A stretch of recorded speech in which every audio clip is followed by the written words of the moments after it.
¿Te imaginas pasar 7 años de tu vida secuestrada con una caja en la cabeza metida dentro de otra caja? Esta no es una historia de terror, esta es una historia de la vida real. Esto fue algo que le sucedió a Colleen Stan, una joven que fue secuestrada por una pareja aparentemente normal y sometida a una tortura inimaginable. Y una pregunta que a mí me deja helada es ¿cómo alguien puede sobrevivir a algo así?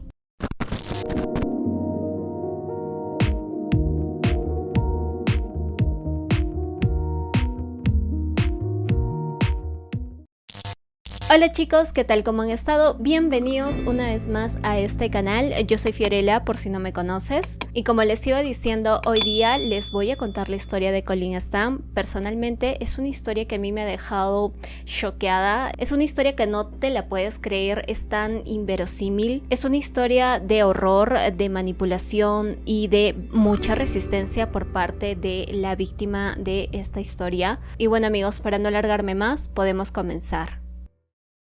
Colleen Stan nace en 1956, Oregón, Estados Unidos.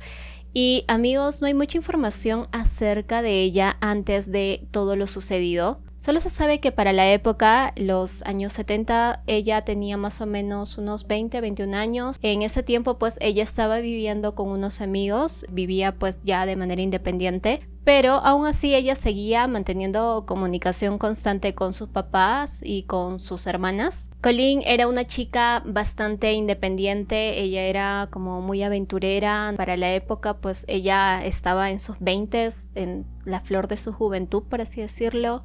Y más específicamente el día 19 de mayo de 1977, ella decide hacer un viaje, una visita a una amiga que vivía en California. Una como visita sorpresa por su cumpleaños. Entonces ella decide hacer este viaje por carretera, pues haciendo autostop, que era algo que ella ya tenía bastante experiencia en esto. Y también recordemos amigos que para la época esto era bastante común, hacer autostop en los años 70 en Estados Unidos, pues era algo que mucha gente hacía. Entonces este día 19 de mayo pues ella estaba en la carretera esperando a un carro que la pudiera llevar a California. Y anteriormente ya había dejado pasar 2 autos, ella se dejaba guiar mucho por su intuición, ¿no? Como con quién viajar, con quién no. En una de esas se acerca un auto azul.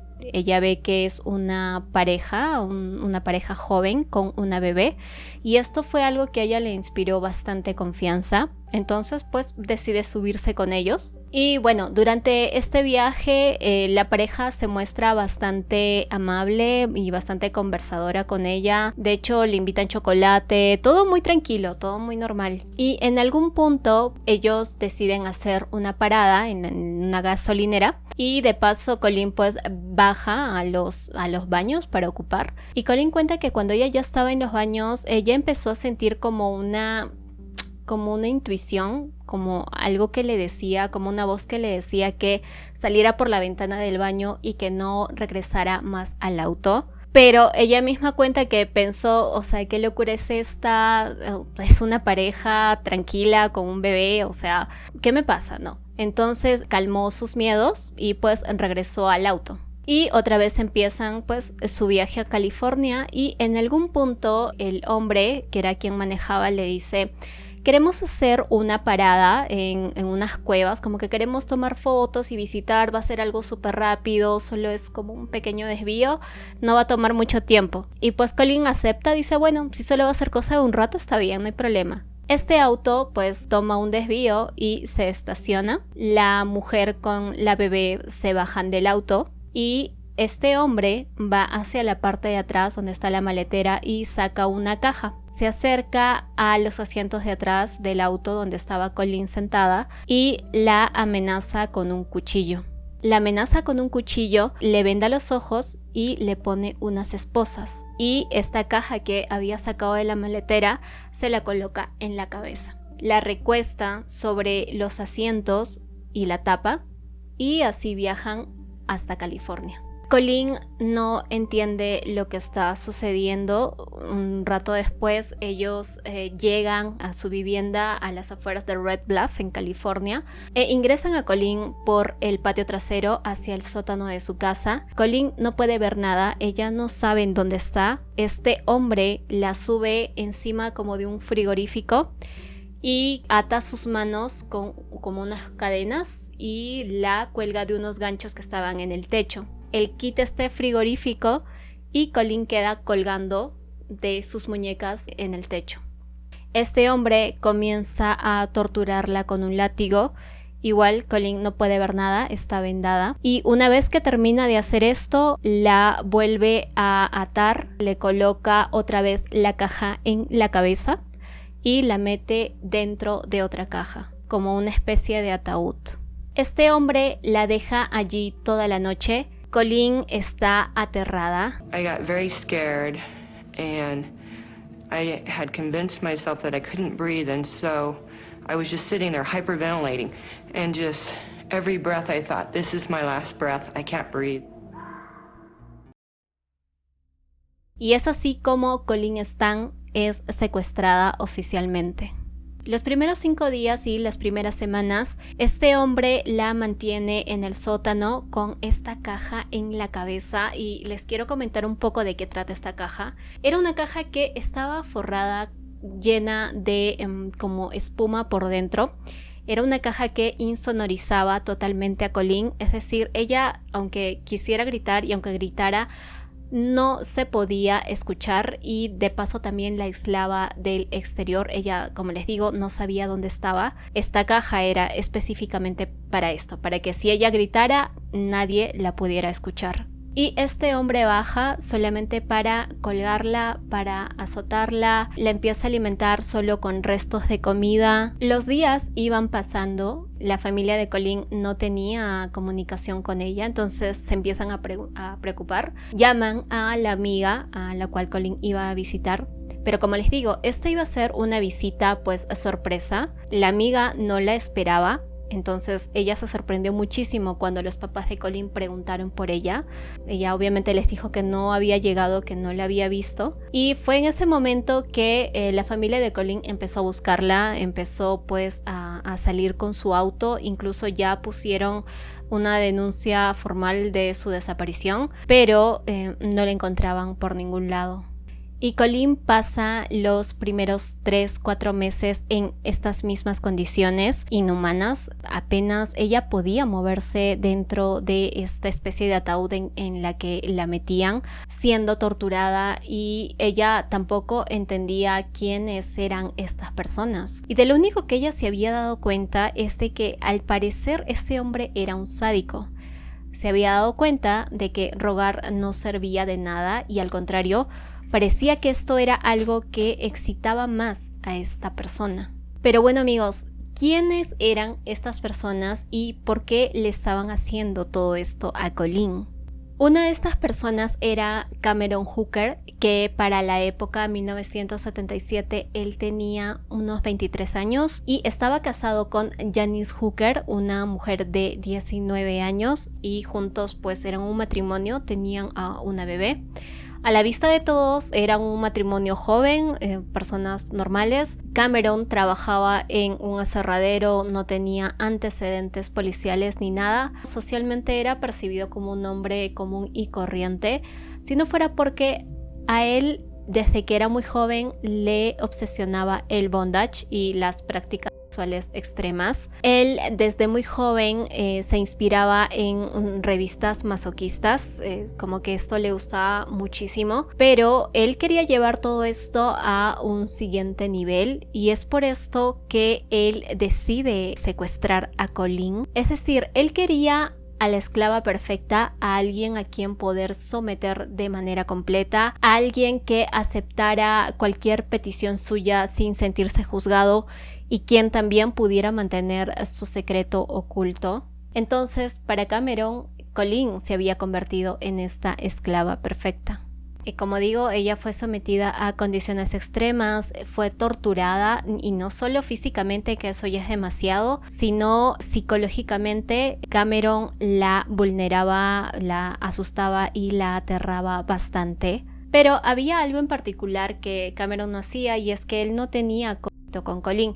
Y esto porque era parte de un acuerdo que él tenía con Janice. Él podía hacer lo que quisiese con Colleen siempre y cuando no tuviera relaciones sexuales completas con Colleen. Y después de 8 meses ya de estar en cautiverio, Cameron le presenta un contrato a Colleen en donde ella le entrega su cuerpo y su alma y le dice que son parte de una red secreta de esclavitud llamada La Compañía, y le advierte que si ella intenta escapar, la compañía la va a encontrar, que si ella le desobedece, no solo le van a hacer daño a ella, sino también a su familia.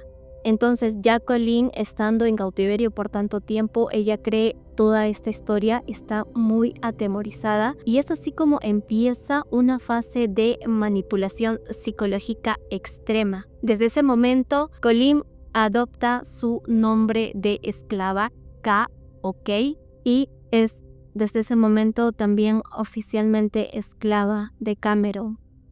Y bueno, amigos, un año después toda la familia se muda a una nueva propiedad a las afueras de Red Bluff, también en California. Y pues Cameron, ya al no contar con un sótano, él empieza a acondicionar toda esta nueva casa para mantener oculta a Colleen. Y lo que él hace es construir una especie de plataforma alta para su cama de agua que él tenía, como una especie de caja alta en donde mete otra caja y le hace unos orificios para que ingrese algo de aire, y es aquí en donde mantiene cautiva a Colleen. Es decir, Colleen estaba secuestrada debajo de la misma cama en donde Janice y Hooker dormían, debajo de su cama, y Colleen pasaba la mayor parte del día aquí adentro, unas 22 o 23 horas ahí metida por meses. Y también con el tiempo Cameron empieza a sacar a Colleen al jardín, le empieza a dar como trabajos de jardinería, y al mismo tiempo él también empieza a fabricar más aparatos de tortura. Se dice mucho esto de Cameron, que él tenía la capacidad de todo lo que él se imaginara, replicarlo en la vida real, y él podía construir estas cosas. Uno de estos aparatos de tortura era llamada la camilla, que era una especie de cruz de madera con unas esposas de cuero en donde pues ataba a Colleen, y en otro extremo habían unas cadenas de las cuales él tiraba, y de esta manera estiraba todo el cuerpo de Colleen, todas sus extremidades. Obviamente esto era algo muy, muy doloroso para ella. He was 6'3". He probably weighed 200 or more pounds, and he is putting his whole strength into pulling this chain, and I was just pulled so tight, and I could not breathe, and my breaths were getting shallower and shallower, and I just thought, I'm gonna die. Y obviamente Janice estaba al tanto, ella sabía todo lo que Cameron hacía con Colleen, pero ¿por qué Janice permitía todo esto? Bueno, Janice y Cameron habían iniciado su relación desde que eran muy jóvenes. Entonces, al inicio, quien recibía todos estos abusos sádicos de Cameron era Janice, y por eso habían llegado al acuerdo de buscar como a una esclava que pudiera pues soportar estos abusos y que ya no fuera Janice. Por esto también tenían el acuerdo de no coito, porque pues igual ellos seguían siendo un matrimonio, una pareja. Y también con el tiempo, muy aparte de ser maltratada y estar en cautiverio, Colleen empieza a tener ciertos trabajos domésticos, ya no solo en el jardín, sino que ella empieza como a limpiar la casa, a cocinar, también a cuidar a las hijas de Janice y Cameron. Para esta época, Janice ya había tenido a su segunda bebé, y también poco a poco podríamos decir que Cameron le daba ya ciertas libertades, entre comillas, a Colleen. Él le permite salir a correr, obviamente cronometrizada y advertida. Cameron le dice a Colleen que la compañía la está observando todo el tiempo y es por esto que Colleen tampoco nunca intenta escapar. Ella realmente creía en la existencia de la compañía. Incluso ella pensaba que quizá muchas personas de su mismo vecindario eran parte de la compañía y es por esto que ella no intentaba escapar. Y bueno amigos, así empieza a pasar el tiempo, los meses. Ya en un punto Cameron empieza a romper este trato que tenía con Janice de no agredir sexualmente a Colleen, pero él empieza a hacer esto, empieza a sexualmente a Colleen mientras Janice se iba a trabajar. Y ya para el año 1980, habiendo pasado ya 3 años desde el secuestro, un día Cameron lleva a Colleen a unos teléfonos públicos y le dice que puede realizar una llamada a su familia, pero le advierte de que no hiciera ni dijera nada indebido, que la compañía siempre la estaba observando. Y es así como por primera vez Colleen se comunica con su familia después de 3 años de secuestro. Obviamente ella no dice nada por miedo. Y después de un año, Cameron le dice a Colleen que la compañía había hecho algo excepcional, algo que nunca hacía, que era que ella podía visitar a su familia. Entonces ellos viajan juntos hacia la casa de los padres de Colleen. Durante el viaje, Cameron le dice a Colleen que dijera que él era su prometido y que se iban a casar y que no intentara decir o hacer algo indebido, que habían micrófonos por toda la casa de los padres de Colleen y que incluso habían personas observándolos pues a las afueras, que todo el tiempo estaban vigilados, que si ella hacía algo indebido, no solo la iban a ella, sino también a su familia. Y es así como el 20 de marzo de 1981, 4 años después del secuestro, Colleen visita por primera vez a su familia.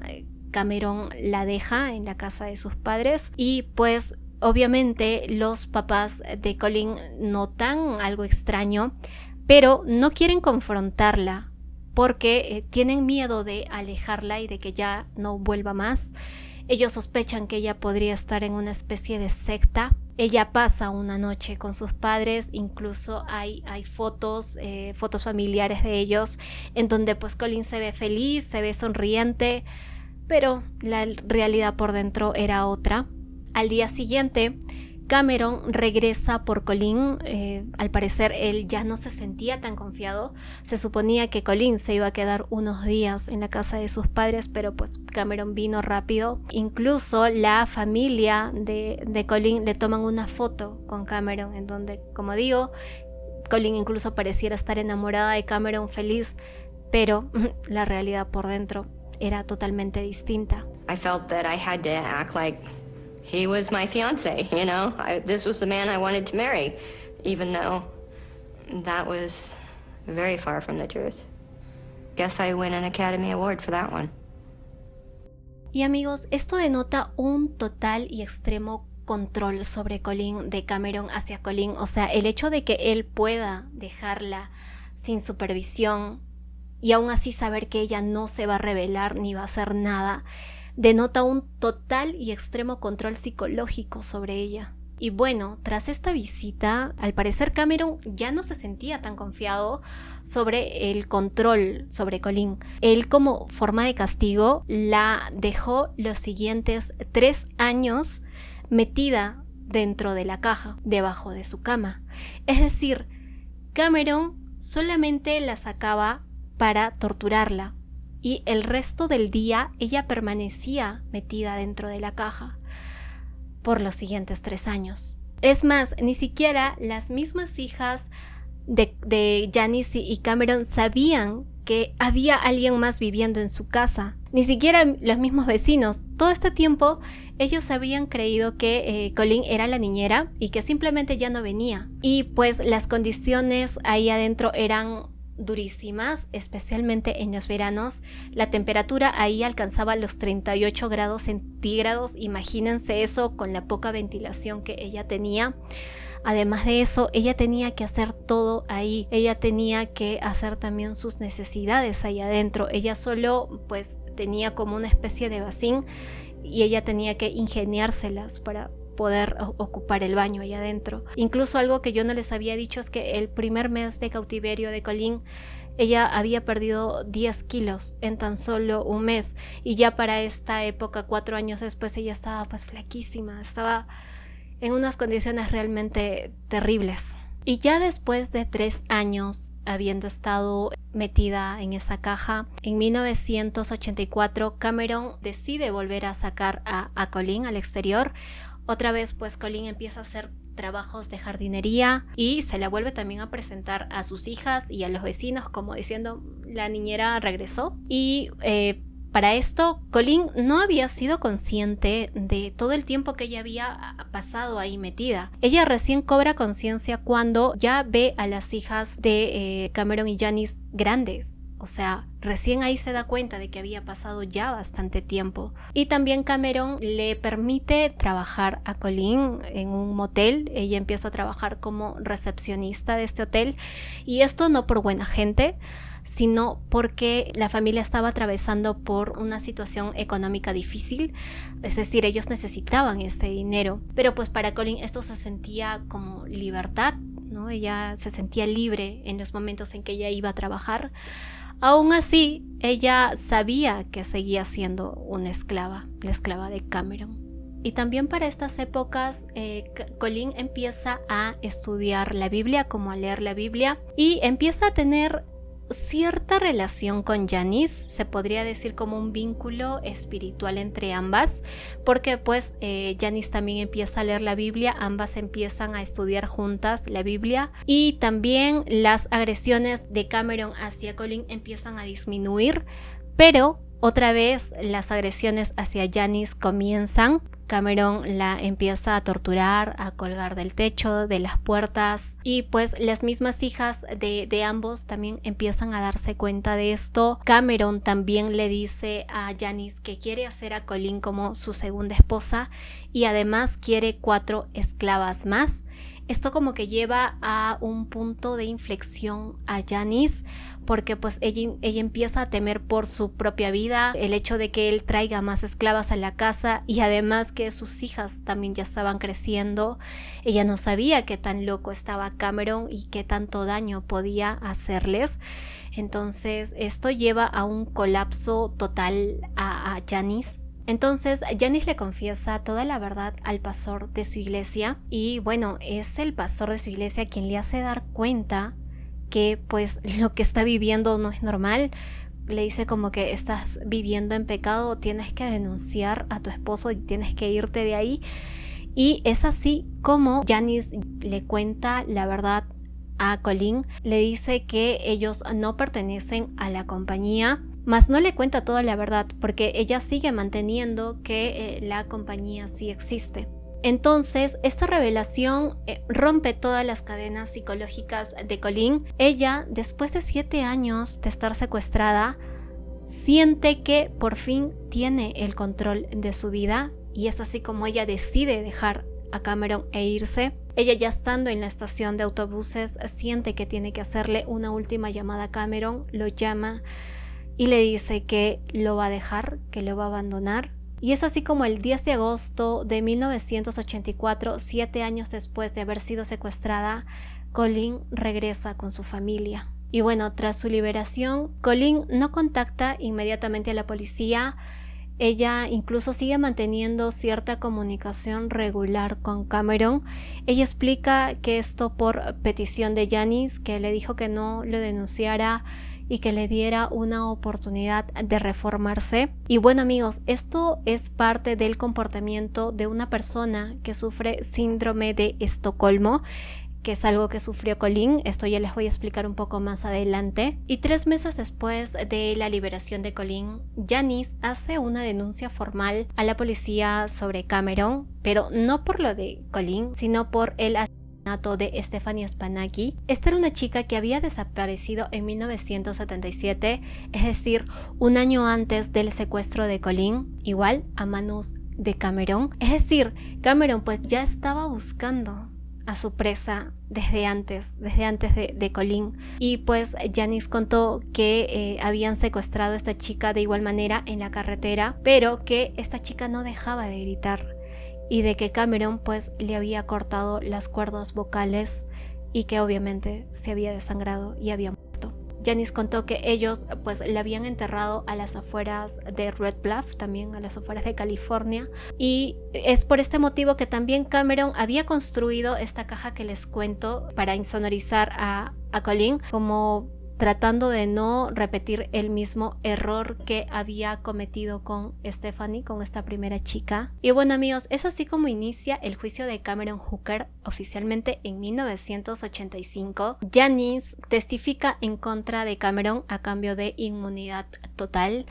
Y bueno, Cameron es acusado de 17 cargos de violación y sodomía. En la sala también se presentan todos los instrumentos que los policías lograron recuperar de la casa de Cameron. Incluso reconstruyen otros que él había destruido, como la cama, la caja en donde la tenía cautiva. Y la defensa de Cameron intenta presentarlo como una persona normal, que era un buen trabajador, que era un buen padre y que solo por ahí tenía un defecto, que era que le gustaba el bondage, ¿no? Y las prácticas extremas, pero que él nunca había violado a Colleen, que él había hecho todo esto con el consentimiento de Colleen. Ellos dijeron más o menos esto, que Colleen sí había sido secuestrada, pero que ella con el tiempo había dado su consentimiento a Cameron, ¿no? Y que ella era consciente de todo esto y que ella también quería todo esto. Y como prueba dijeron que en todos los momentos que ella pudo haber escapado no lo hizo, que ella se quedaba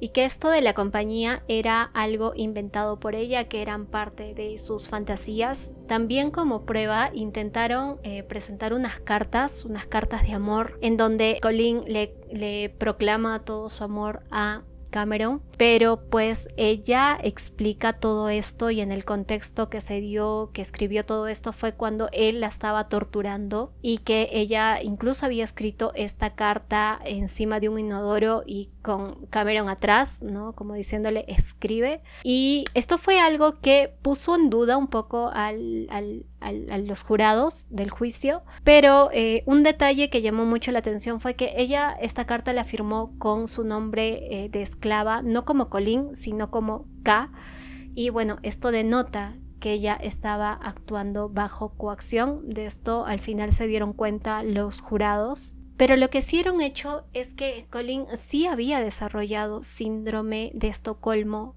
con Cameron, como les dije. Colleen contó que en algún punto ella empezó a desarrollar ciertos sentimientos hacia Cameron, y que fue a partir también de esto que Cameron la empezó a tratar mejor, como a dejar llamar a sus padres, visitar a sus padres, la dejó salir a correr. Y amigos, esto es algo que sí les sucede a las personas que han estado en cautiverio prolongado por mucho tiempo.